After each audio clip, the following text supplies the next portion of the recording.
Good afternoon and welcome to the latest episode of Play Print 21, the weekly video news bulletin for the Australia and New Zealand print industries. This episode sponsored by Ball and Doggett, Australia's largest supplier of printable materials and press room consumables, and now supplying wide format equipment. In its latest blow to print and mail, Australia Post will not deliver any unaddressed mail in December and has placed restrictions on deliveries in November. The nation's mail monopoly has enraged print and mailing houses with the move, which it says is to free up resources for its parcel delivery business. There'll be no unaddressed mail at all in December, and for November, standard bookings for premium unaddressed mail and articles greater than 100 grams will not be available. Standard delivery for articles up to 100 grams remains available. However, Australia Post will not even be able to guarantee delivery capacity and says there may be occasions when a booking is split over multiple weeks.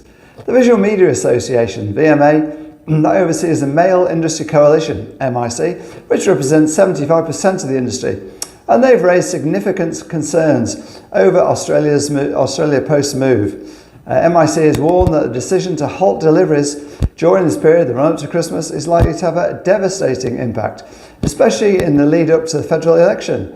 It also says that December is peak season for retail communications, with 34% of the print and letterbox customer base coming from the retail sector, and it says during a cost of living crisis, the suspension will prevent ordinary Australians, and those most impacted will be in regional areas, from receiving vital product range specials and promotional communications.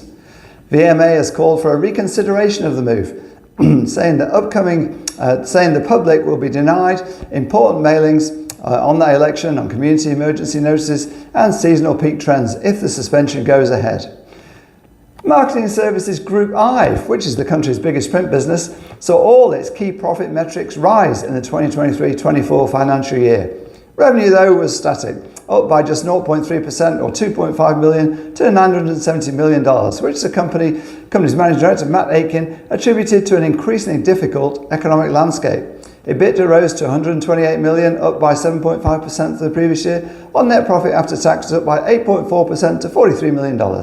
IVE's net debt rose only by $6.8 million to $131 million, and it spent $28 million on JackPack, but the spend for that was largely increased by increased operating cash flow.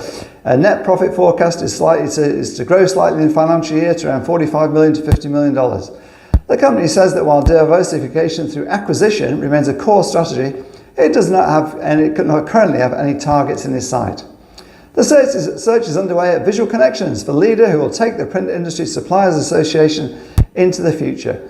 Visual Connections is seeking a new CEO to succeed long-time incumbent Peter Harper, who is set to retire at the end of this year. The association is looking for a new leader, it says, with a proven track record of inspiration, motivation and mentoring, along with pragmatism and sound management ability. It also wants the new CEO to have outstanding skills in communication and relationship building, and a preference for working collaboratively, and an understanding of and appreciation for the role of industry associations, and a demonstrated passion for delivering the best outcomes for industry. As well as representing the industry suppliers, Visual Connections produces and hosts the major industry shows, including PackPrint, which it co-owns with the Employers Group, Visual Media Association, and the Sign and Display shows Visual Impact, the latest of which has just run in Brisbane. Visual Connections also provides grants and scholarships to young talent in the industry. It promotes print to schools and supports various industry events. That's it for this week's episode of Play Print 21. Go to print21.com.au for all these stories in depth and more. You'll find them there on the industry's only print news website. This is Wayne Robinson, editor of Print 21. Thanks to our sponsor Ball and Doggett, signing off for another week.